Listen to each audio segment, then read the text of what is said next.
Seguimos falando sobre o impacto do tarifaço e, claro, dos números da balança comercial que saíram agora há pouco, às 3 horas da tarde. Vamos conversar com o José Pimenta, diretor de Relações Governamentais e Comércio Internacional da BMJ. Tudo bem, José? Bem-vindo novamente aqui no CNN Money. Obrigada por conversar com a gente. A gente está sem o seu áudio. Acho que tem que tirar do Agora mudo. sim, Agora sim. agora sim. Boa tarde a todos. Prazer falar contigo novamente, Muriel. O prazer é nosso. Quero, antes de mais nada, entender as últimas atualizações. A gente conversou semana passada sobre isso. O José, que esteve presente na comitiva brasileira, que participou aí das negociações, talvez ampliar aí as discussões entre Brasil e Estados Unidos. E aí queria entender um pouco mais sobre esse cenário a partir de agora, levando em consideração que temos a confirmação de que essa tarifa já começou a valer para o Brasil. Qual que é o cenário atual, pela sua avaliação? Um cenário de muita preocupação, né, Muriel? Como a gente conversou na semana passada, enfim, a gente já tem falado isso há um tempo, desde o dia 9 de julho, enfim, né, das semanas que sucederam o anúncio. É um momento de muita apreensão para o setor privado como um todo, sobretudo agora nesse momento para as pequenas e médias empresas e algumas grandes também dos setores de carne e de café, principalmente, mas do agro como um todo, eu diria, porque a preocupação para o agro nesse sentido é muito forte, tendo em vista que nos últimos 10 anos, praticamente, segundo a CNA, né, a gente colhe os dados e vê que foram mais de 90% em termos de crescimento em uma década. Então, assim, é um tombo, é uma pancada forte em termos de exportações, sobretudo para a rentabilidade dessas empresas, dos produtos ali ofertados. Então, estava acompanhando a programação, vocês estavam falando, obviamente, de diversificação, há todo um discurso em relação a isso, é o que a gente já prega há muito tempo, mas não é fácil de se fazer. Não é algo que você faz do dia para a noite, por N razões, desde comerciais, passando por logísticas operacionais, crédito, financeiro, então, enfim, é uma gama. Então, assim, para resumir, o sentimento hoje é um sentimento de apreensão, né, em relação à possível ampliação da lista, que está muito longe de acontecer, a verdade é essa, não é algo que está sendo ventilado de maneira corrente e enfática, mas sobretudo com o porvir e o que vai ser, tanto no nível interno com relação a eventuais pacotes de ajuda do governo e também diversificação das exportações, Muriel. Inclusive que o governo ainda não anunciou aquele pacote de auxílio que todo mundo estava esperando e agora as tarifas já começaram a valer. Qual que é o impacto desse anúncio que ainda não aconteceu? A gente tem a previsão de que isso seja apresentado para o presidente Lula ainda hoje por parte da Fazenda, mas a previsão era de que isso fosse apresentado semana passada já, segunda-feira, entre segunda e terça-feira, o que não aconteceu e agora essa expectativa aí continua cada vez maior, levando em consideração que a tarifa já está valendo. Exatamente. Não aconteceu justamente porque o governo estava em compasso de espera, né, da eventual ampliação da lista de exceções, enfim, porque aí muda tudo, obviamente.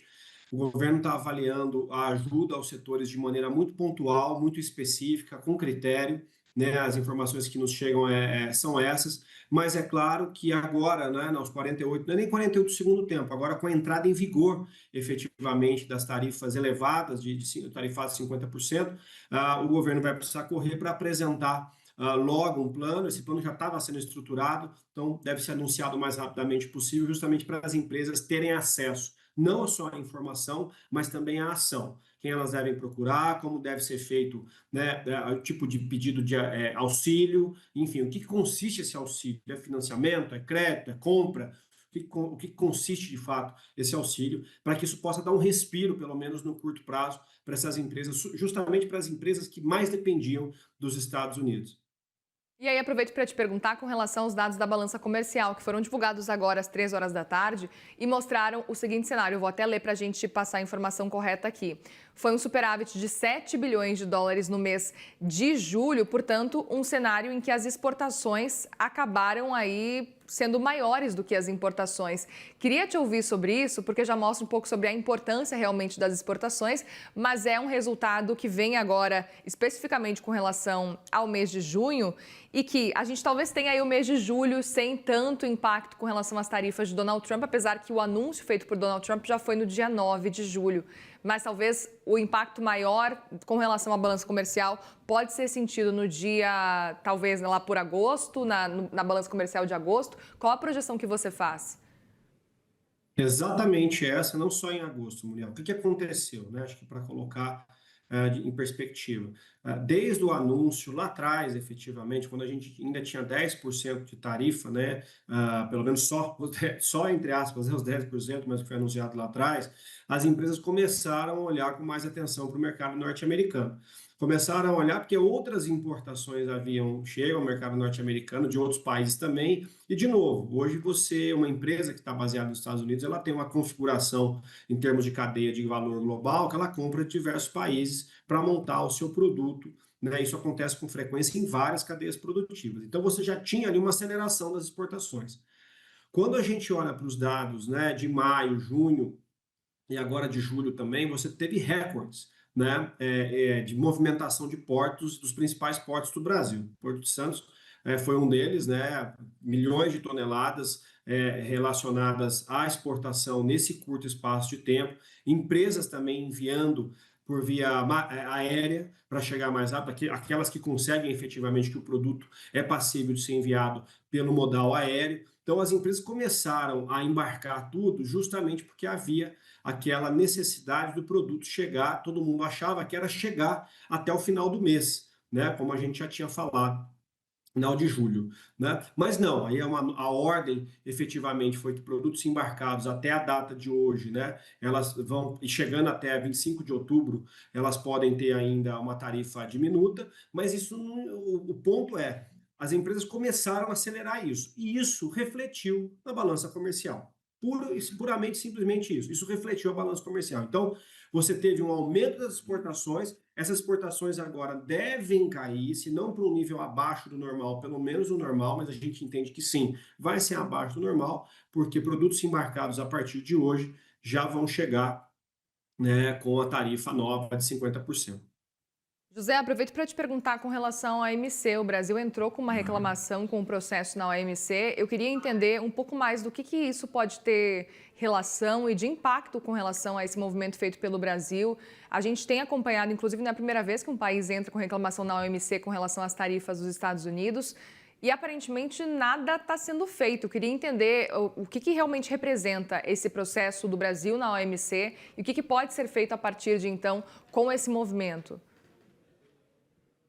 A OMC, ela, de maneira geral, vamos colocar assim, ela ainda é um importante fórum de debate comercial, ela é um lugar, um locus, efetivamente, onde os países discutem as jurisprudências do comércio internacional, mas em termos de criação de novas regras de comércio internacional, a organização ela já não está ativa há um bom tempo, né? Seja por via de negociação, seja por via até de jurisprudência, porque o órgão de apelação, o órgão de solução de controvérsias famoso da OMC, né, criado lá atrás no GATT, aperfeiçoado durante a criação da OMC, lá na rodada Uruguai em 94, e em vigor até alguns anos atrás, ele está paralisado. Está paralisado, sobretudo, porque os Estados Unidos não indicaram juízes para esse órgão de apelação. Então, você tem hoje um micro, vamos dizer assim, sistema ali de litigação que pode ser acionado e tudo mais, mas com possibilidade de sanção ou de algum tipo de medida só para aqueles países que assinaram esse mecanismo. Então, grosso modo,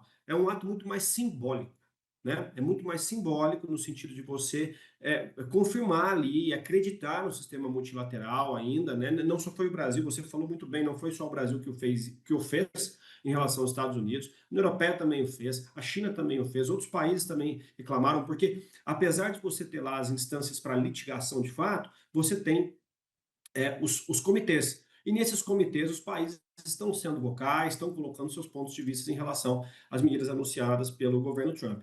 A eficácia disso, né, especificamente em termos de punição para os Estados Unidos, ou possibilidade de retaliação, ela ainda é muito remota diante de todo o descompasso que ocorre hoje, historicamente falando, do que foi a OMC lá atrás e o que é a OMC hoje. Há uma importância simbólica em mostrar que nós acreditamos, que nós apoiamos, justamente porque outros países também assim o fizeram?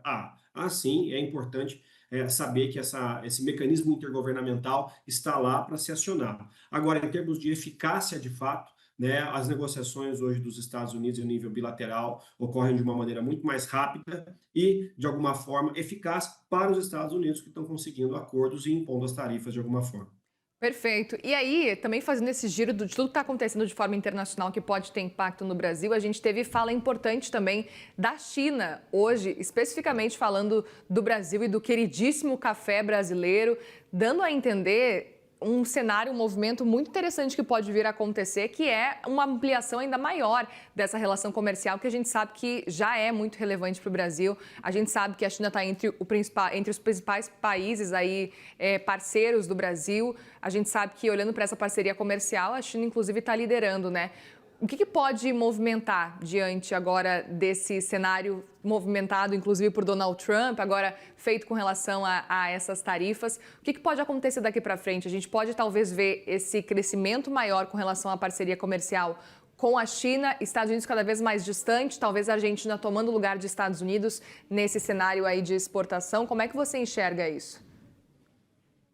É um jogo que agora deve ser jogado e deve ser ampliado com outros players também, né? Então, assim, acho que faz parte ali do jogo de diplomacia do Brasil, né? A diplomacia brasileira que é muito rápida em termos de entender como as coisas estão acontecendo em algumas áreas, seja ela comércio, meio ambiente, sistema financeiro, sistema ONU, enfim, e passa a atuar em consonância com essas alianças. Nós fazemos parte dos BRICS, né? Enfim, então há um canal de diálogo com a China ali diretamente. O governo chinês não foi a primeira vez que já demonstrou algum tipo de solidariedade em relação às tarifas aplicadas ao Brasil, mas quando a gente aterriza no campo comercial, a história é diferente, né? A gente coopera com o comércio internacional lá há mais de 20 anos, há uma série de nuances ali, de especificidades que não necessariamente vão fazer o Brasil redirecionar o que se vende hoje para os Estados Unidos e para a China. O caso do café é um deles, que está muito bem colocado. A China tem começado a comprar, já faz um tempo, café do Brasil, mas isso em termos de volume ainda, em termos de cadeia,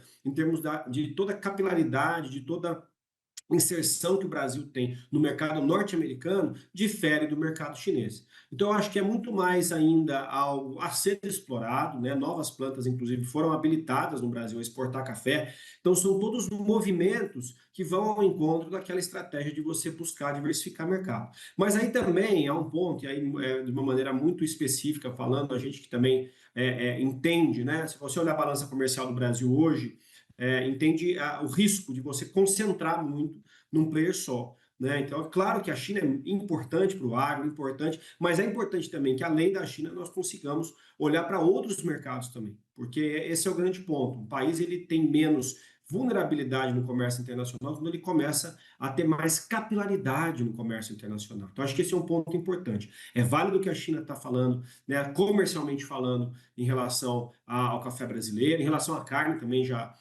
teve algumas manifestações, né? É um comprador assíduo do agro brasileiro, mas é importante que a gente olhe não só para a China, mas expanda também para outros países, Muriel. Perfeito. Tem algum setor que, na sua avaliação, pode sentir um pouco mais esse cenário aí das tarifas, que, para além da questão da não isenção, que a gente sabe aí que estamos falando de frutas, de mel, de carne, de café, mas tem algum setor que talvez tenha dificuldade de realmente diversificar o mercado, que é o que está sendo mais orientado, pelo menos nesse momento? A principal orientação é justamente a questão da diversificação? Máquinas e equipamentos é um setor que não tem sido falado tanto, tem se focado mais no agro, né? Mas é um setor que produz alguns tipos de máquinas específicas, aquelas máquinas amarelas, máquinas de construção civil, equipamentos em geral, né? De maneira geral, também são exportados para os Estados Unidos. Há uma correlação muito forte, né? Dispositivos, equipamentos médicos, enfim, há toda uma ala da indústria também, produtos químicos, há toda uma ala da indústria de transformação específica aí, que também vai sofrer. A gente fala muito da agroindústria, com razão tem que falar, mas isso só denota o seguinte, Muriel, seja olhando para o agro, seja olhando para a indústria de transformação, estricto senso, os Estados Unidos sempre foram um player importante para a gente, né, em termos de comércio, justamente porque a balança, e eu não me canso de falar isso, a balança comercial era uma balança de médio e alto valor agregado, tanto quando a gente olha para a agroindústria, quanto para a indústria de transformação. Então, são setores que no curto prazo realmente vão ter que se readaptarem, vão ter que, de alguma forma, olhar para dentro de casa, ver o que pode ser feito para sanar os problemas financeiros que de alguma forma se relacionam às exportações para os Estados Unidos e, de alguma forma, no médio prazo, reorientar as exportações claro, nunca deixar de estar presente nas negociações, porque é um ponto importante para a gente falar, Miguel. esse é o primeiro passo de uma nova relação comercial entre Brasil e Estados Unidos. A tarifa entrou em vigor, mas o que tem que ser feito ainda, a Apex acabou de anunciar, né, a Agência Brasileira de Promoção e Exportações já anunciou um escritório, por exemplo, para apoiar exportadores em Washington. Você tem também diversas empresas consolidando de alguma forma a sua presença lá. Então, quanto mais nós formos, vocais em Washington especificamente, olhando para a defesa de interesses, melhor, porque aí a gente ataca nos três flancos: o flanco interno, que pode ser feito com o governo aqui, o flanco de exportação para terceiros mercados, além dos Estados Unidos, e, é claro, o flanco de exportação para os Estados Unidos, Muriel. Muito bem, José Pimenta, diretor de Relações Governamentais e Comércio da BMJ. Obrigada mais uma vez, viu, pela conversa aqui com a gente. Volte sempre, a gente espera te receber mais vezes por aqui. Obrigada. Eu que agradeço, até a próxima. Até, obrigada, José.